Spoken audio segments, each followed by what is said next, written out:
بسم اللہ الرحمن الرحیم. السلام علیکم ناظرین, میں ہوں انسا کیانی اور میرے ساتھ موجود ہے سینئر انالسٹ امجد شعیب صاحب. سر بہت شکریہ آپ کے ٹائم کا. سر آج کل کیونکہ گزشتہ دنوں ایک اہم کیس چلا جس کو میڈیا نے بہت ہی زیادہ اہم بنا دیا, پوری دنیا میں اس کو کوریج دی گئی, بہت سے لوگ اس فیصلے سے خوش ہیں, کچھ لوگ بہت زیادہ ناخوش بھی دکھائی دے رہے ہیں, لیکن اس کیس کو اور اس فیصلے کو لوگوں نے ایک بہت ہی بڑا جو ہے نا ایک ایونٹ بنا کے دکھایا ہے ساری دنیا میں. تو اس کے حوالے سے سر سب سے پہلے میں آپ سے یہ پوچھنا چاہوں گی کہ سپریم کورٹ نے سماعت کی آرمی چیف کی توسیع والے کیس کے حوالے سے اور اس کا فیصلہ بھی سنا دیا. اس معاملے پہ اعتزاز احسن کہتے ہیں کہ اس معاملے پہ سماعت کا جو حق ہے وہ جو چیف جسٹس ہے ان کے پاس تو ہے ہی نہیں, یہ تو حق صرف وزیر اعظم کے پاس ہے. تو چیف جسٹس کا بنتا ہی نہیں تھا کہ وہ یہ کیس لیں اور اس پہ سماعت کریں. اس پہ کیا کہیں گے آپ؟ بسم اللہ الرحمن الرحیم. دیکھیں کاش یہ عدالت میں نہ جاتا, کیونکہ یہ جو جتنی ڈیبیٹ ہے یہ ساری چلی اسی وجہ سے ہے کہ عدالت میں یہ کیس چلا گیا, اور عدالت اگر چاہتی تو اس کو اوائڈ کر سکتی تھی. اور اس میں پھر خرابی یہ ہوئی کہ نہ صرف عدالت نے سننے کا فیصلہ کیا, بلکہ یہ کیس جو ہے یہ اس وقت سنا گیا جب کہ باجوہ صاحب کی ریٹائرمنٹ کو صرف 2 یا 3 دن رہتے تھے. اب ان حالات میں ایک ارجنسی, حکومت بھی افراتفری میں آ گئی, اور جو تسلی سے اچھی طرح مشاورت سے حکومت کام کر سکتی تھی وہ موقع بھی نہ ملا کیونکہ وقت بڑا تھوڑا تھا.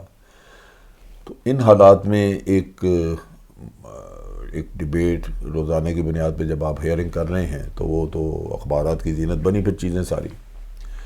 اب اس میں ایک بہتری بھی ہے, وہ یوں کہ آج دن تک تو ایک ٹریڈیشن کے تحت حکومتیں ایکسٹینشن وغیرہ کا معاملہ کرتی آ رہی تھیں, کبھی کسی نے پوچھا نہیں تھا. اب جب وہ عدالت میں چیلنج ہو گیا تو عدالت نے قوانین وغیرہ مانگے, وہ تھے نہیں.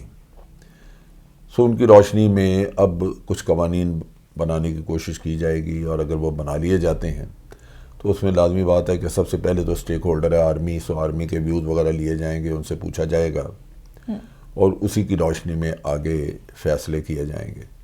تو ایک دفعہ ایک قانون وضع ہو جاتا ہے تو اس سے پھر آسانی یہ ہو جاتی ہے کہ پرائم منسٹرز کی ثوابدید تو ہے کہ وہ ایکسٹینشن دیں, لیکن یہ ثوابدید نہیں رہے گی کہ ہر کسی کو ایکسٹینشن دیں یا نہیں دیں. اگر ایکسٹینشن دیں تو کن حالات میں دیں, یا اگر ایکسٹینشن دینی ہے تو اس کی مدت کیا ہو. یہ وہ چیزیں ہیں جو کہ حکومت کو پھر دیکھنا ہوں گی. تو بڑا اچھا ہے کہ ایک چیز اسٹریم لائن ہو جائے تاکہ حکومتیں اپنا اختیار استعمال کرنے کے لیے کچھ قواعد و ضوابط ان کے لیے ہوں جن کو دیکھ کے تو وہ کر سکیں.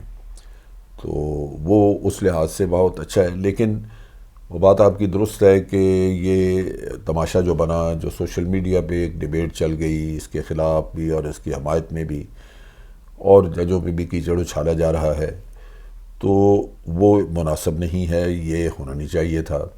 دوسری طرف یہ ہے کہ ججز نے بھی جو مکالمے کیے وکلاء کے ساتھ, اس میں بعض ایسے ریمارکس آئے جو تصحیح میں اس تھے, وہ بھی نہیں ہونے چاہیے تھے. تو بدقسمتی کہ یہ ایک ایشو ایسا تھا جو کہ بڑا خاموشی سے بڑا اسموتھلی طے ہو جانا چاہیے تھا, وہ بازار کی زینت بن گیا اور اس پہ پھر جگہ سائی ہوئی. بھارت میں بڑی اچھی طرح اس کو اچھالا گیا, وہاں پہ ہر چینل کے اوپر صبح سے لے کے رات تک یہی ڈیبیٹ رہی. تو نہیں ہونا چاہیے تھا. بہرحال اب ایک دفعہ ہو گیا تو اب دعا کرتے ہیں کہ چیزیں طے ہو جائیں تاکہ آئندہ کے لیے مسئلہ نہ رہے.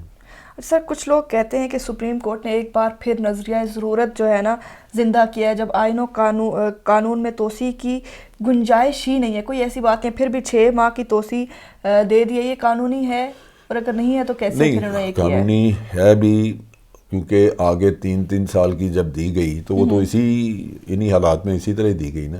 تو اس میں 6 مہینے کی دے دینے سے کیا, جب ایک ٹریڈیشن ہی ہے آپ فالو کرتے رہے ہیں تو ٹریڈیشن میں 6 مہینے دے دینے سے تو کوئی غلطی نہیں. ہوا یہ ہے کہ یہ بھی مجبوری تھی سپریم کورٹ کی کہ وہ ضرور دے. نظریہ ضرورت کا قصہ نہیں, یہ ان کا قصور تھا کہ انہوں نے اس چیپٹر کو کھولا 2 یا 3 دن پہلے.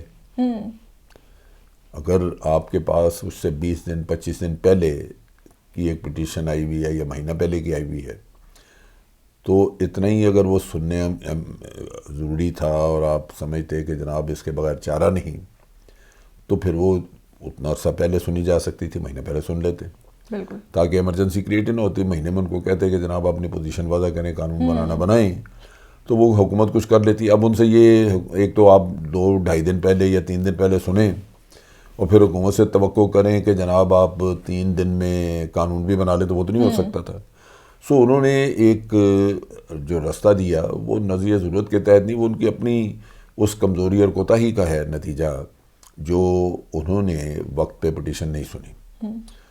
یا یہ پٹیشن ریجیکٹ ہو جاتی ہے, ایک آدمی واپس مانگ رہا تھا, جس نے کی وہ واپس مانگ رہا تھا, بالکل, تو اس کو واپس دے دیتے, کہتے کہ جی ہاں ٹھیک ہے آئندہ کے لیے اپنے قانون بنا لیں, لیکن یہ چونکہ ٹریڈیشن آپ کی چلتی آ رہی ہے آپ اس کو کر لیجئے. تو حکومت مطمئن ہو جاتی. اس کے یوں چھوڑ دینے سے نہ حکومت نے اس قصے کو چھوڑ دینا تھا. اگر لیٹ سے کہ سپریم کورٹ 6 مہینے کا ٹائم نہیں دیتا تو حکومت تو پھر عدالتوں میں ہوتی ہے ان کے سامنے کہ جناب آپ نے کیسے کر دیا اس کو, وہ ختم کر دیا. اگر قانون نہیں ہے تو قانون ہم نے وائلیٹ تو نہیں کیا قانون. تو قانون ہو تو آپ اس کے خلاف کوئی کام کرے تو کہیں جی قانون کو توڑا. قانون نہ ہونا تو اس میں اس کا مطلب ہے کہ پرائم منسٹر کی ثوابدید پہ مرضی پہ وہ جو جی کرے. بالکل, اور ہوتا رہا پہلے. بالکل ایسے تو اس وجہ سے سپریم کورٹ تو اس کو چیلنج نہیں کر سکتا تھا اس لحاظ سے. لہٰذا یہ انہوں نے ایک درمیانہ راستہ دیا جو اپنا بھی انہوں نے بھرم رکھا اور حکومت کا بھی. تو بات یہ ہے کہ اس سارے کیس کی ہینڈلنگ کا یہ نتیجہ کہ یہ آپ کو اس طرح کی صورتحال ہوئی, ورنہ تو 3 سال کی اس کی ہو جانی چاہیے تھی. اب یہ ہے کہ حکومت کو اس ساری غیر یقینی صورتحال سے نکلنے کے لیے چاہیے کہ اسی مہینے میں قانون سازی جو بھی کرنی ہے وہ کر لیں اور معاملے کو چلتا کریں. جو بھی ایکسٹینشن دینی ہے نہیں دینی ہے وہ دس وے اور دیٹ وے یہ معاملہ ختم ہو جانا چاہیے. اچھا سر, ابھی کیونکہ آرمی چیف کی توسیع کے معاملے پہ بہت سے لوگ جو ہے نا سوالات کر رہے ہیں, اس میں سب سے بنیادی سوال یہ ہے کہ یہ کیوں ہوا اور اس کے اثرات جو مرتب ہوں گے وہ کیا ہوں گے. کیا کوئی اثرات اس کے مرتب ہوں گے؟ اثرات وقتی طور پہ ایک غیر یقینی صورتحال ہوتی ہے.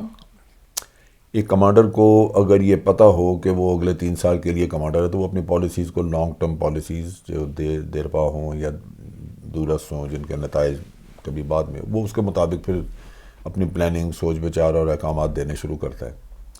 اگر ایک کمانڈر کو یہ پتہ ہو کہ اس نے اگلے 5 مہینے بعد یا 6 مہینے بعد جانا ہے تو وہ پھر اپنے جانے کی تیاری شروع کر دیتا ہے. ماننے کا وہ اپنی پالیسیز وغیرہ جو ہے وہ ان کے رزلٹ مانگنا شروع کر دیتا ہے کہ جو میں نے فلاں سن میں کہا تھا اس کا یہ ہو گیا وہ ہو گیا, چلیں جی وائنڈ اپ کریں آہستہ آہستہ. بہت سارا ہوتا ہے کہ آپ آخری 1-2 مہینے جب رہ جاتے ہیں تو کمانڈرز میں وہ جب ان سے کوئی بعض چیزوں کے فیصلے پوچھے جاتے ہیں تو وہ کہتے ہیں کہ نہیں بھائی ابھی چونکہ میں تو ہوں گا نہیں یہاں پہ, آپ یہ پینڈ رکھیں اگلے کمانڈر سے یہ چیز لیں تاکہ وہ 3 سال اس کو آگے سپروائز کر سکے, دیکھ سکے. اور یہ میں نے بالکل یہ نقشہ خود اپنے پریزنس میں GHQ میں موجود تھا جب یہ چیز ہوئی.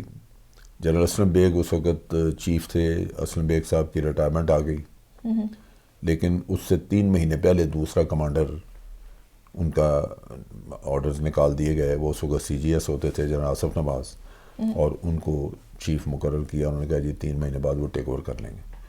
اب ان 3 مہینوں میں وہی بات آ گئی کہ کمانڈر کو پتہ ہے میں نے 3 مہینے بعد جانا ہے اور وہ ہے دوسرا جس نے کہ ٹیک اوور کرنا ہے. بالکل. تو وہ اکثر چیزوں پہ کہتے تھے کہ نہیں بھی اب اس سے پوچھ لیں. اب اگر ان کو صرف یہ پتا ہو کہ میں نے 3 مہینے بعد جانا ہے لیکن اگلے کا نام ہی نہ پتا ہو کہ اگلا کون آ رہا ہے تو ساروں کے لیے مشکل ہوگی. وہ یہ کہیں گے کہ جناب میں تو اب 3 مہینے میں چلے جاؤں گا. سو یہ آپ جو بھی آگے کوئی آئے گا اس سے پوچھیں. تو جو جس نے معاملہ چلانے ہے وہ کہے گا کہ دیکھیں جو بیٹھا ہے وہ بتا نہیں رہا کیونکہ 3 مہینے بعد اس نے جانا ہے. دوسرا جس نے ٹیک اوور کرنا اس کا نام مجھے نہیں پتا تو میں کدھر جاؤں. سو آج صورتحال یہ بن سکتی ہے. ہاں تو ابھی مطلب کیونکہ بے یقینی کی صورتحال ہے نا. اچھا سر, آرمی چیف کی توسیع کے حوالے سے جو جڑا حالیہ بحران تھا وہ ٹل گیا یا ابھی عشق امتحان اور بھی ہیں؟ نہیں, وہ ٹل گیا اس لحاظ سے کہ گورنمنٹ جو سوچ رہی ہے وہ یہ کہہ رہے ہیں کہ ہم پاکستان آرمی ایکٹ کو ترمیم کرتے ہیں. ان کو اصولاً تو سپریم کورٹ سے رہنمائی لے لینی چاہیے کہ جی ہم کانسٹیٹیوشن کے آرٹیکل 243 کو امینڈ کریں یا اسی کی اسپرٹ میں ہم پاکستان آرمی ایکٹ کو امینڈ کر لیں آرٹیکل 255. اب اگر انہوں نے پاکستان آرمی ایکٹ کو امینڈ کرنا تو اس کو سمپل میجورٹی سے ہی کر سکتے ہیں. اس کے لیے کوئی اتنی بحران کا مسئلہ نہیں. خرابی یا بحران اسی لیے ہو سکتا ہے کہ ان کی اپوزیشن کے ساتھ انڈرسٹینڈنگ نہیں ہے, ورکنگ ریلیشن شپ نہیں ہے, جس کی وجہ سے یہ ان کو اپوزیشن سے تعاون لینے میں دقت ہوگی. اب جب کانسٹیٹیوشن کا آرٹیکل 243 اگر انہوں نے امینڈ کرنا ہے تو اس کے لیے ان کو 2/3 میجورٹی چاہیے. اپوزیشن اگر نہیں مانتی تو یہ کر نہیں سکیں گے. بالکل ایسے ہی. تو اس لیے بظاہر یہ آسان رستہ اڈاپٹ کرنا چاہتے ہیں کہ فی الحال پاکستان آرمی ایکٹ کو امینڈ کرنا ہے سمپل میجورٹی سے. اگر وہ چیز درست ہو سکتی ہے اور لگتا ہے کہ ہو سکتی ہے کیونکہ سپریم کورٹ کے آرڈر میں انہوں نے اسی طرح ہی لکھا ہوا ہے کہ ایکٹ آف پارلیمنٹ سے آپ کر لیں. تو سپریم کورٹ اگر اس کو کل کو کوئی چیلنج کرے تو وہ اس کا چیلنج نہ مانے تو پاکستان آرمی ایکٹ میں جو کچھ تبدیلی کی جائے گی وہ ٹھہر جائے گی, وہ مانی جائے گی. تو اس لحاظ سے حکومت سمپل میجورٹی سے جب یہ کرے گی اپنی من مانی اپنی مرضی سے جو جی چاہے کرے, جیسا مرضی بنا لے آگے قانون. لیکن اگر آرٹیکل 243 والا قصہ ہوا تو پھر پھنس سکتے ہیں یہ, کیونکہ وہاں نیچرلی ہو سکتا ہے کہ لوگ 3 سال کی ایکسٹینشن پہ نہ مانیں.